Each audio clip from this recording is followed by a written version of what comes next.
Assalamu alaikum wa rahmatullahi wa barakatuh. Dear brothers and sisters, welcome to another powerful reminder.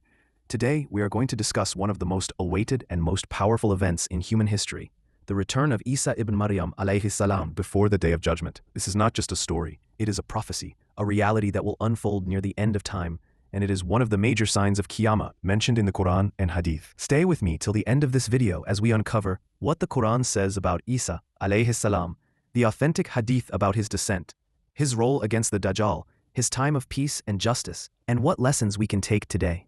Isa alayhi salam was not crucified. When we talk about the return of Isa alayhi salam, the first question is, why must he return? The Quran answers clearly.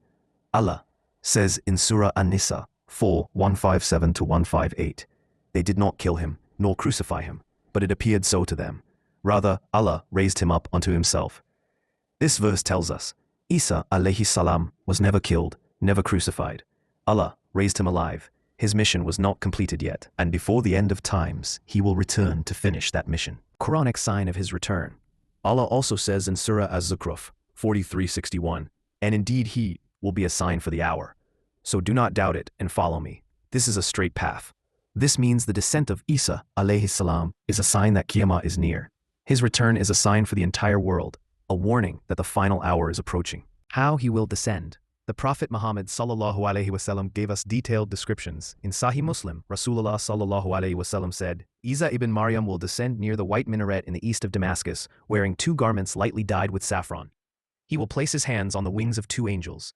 When he lowers his head, it will appear as if water is falling from it, and when he raises it, drops like pearls will fall. Subhanallah, imagine the scene, the skies opening, the angels descending, and Isa alayhi salam coming down, not as a new prophet, but as a follower of Islam, confirming the final message of Muhammad sallallahu alaihi wasallam. His role against Dajjal. At that time, the greatest trial, al-Masih ad-Dajjal, will be spreading corruption, false miracles, and claiming to be God. But Isa alayhi salam will descend to confront him.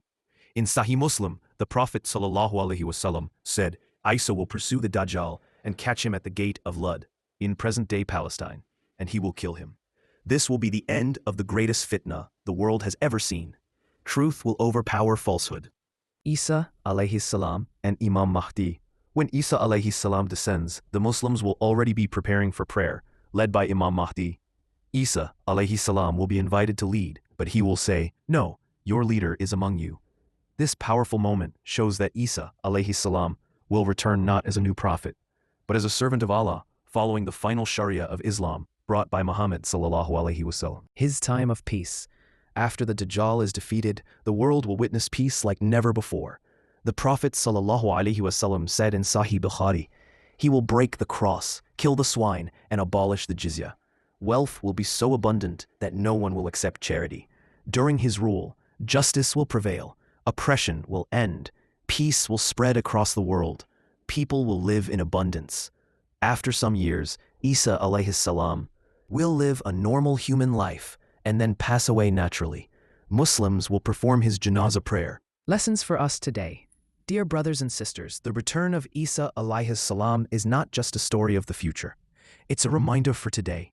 Isa alayhi salam shows us that truth always wins over falsehood. His return reminds us that Qiyamah is real and it is closer than we think. We must prepare for it with Iman, Salah, Qur'an, and good deeds. And we must stay alert against Dajjal's deception, false promises, materialism, and turning away from Allah.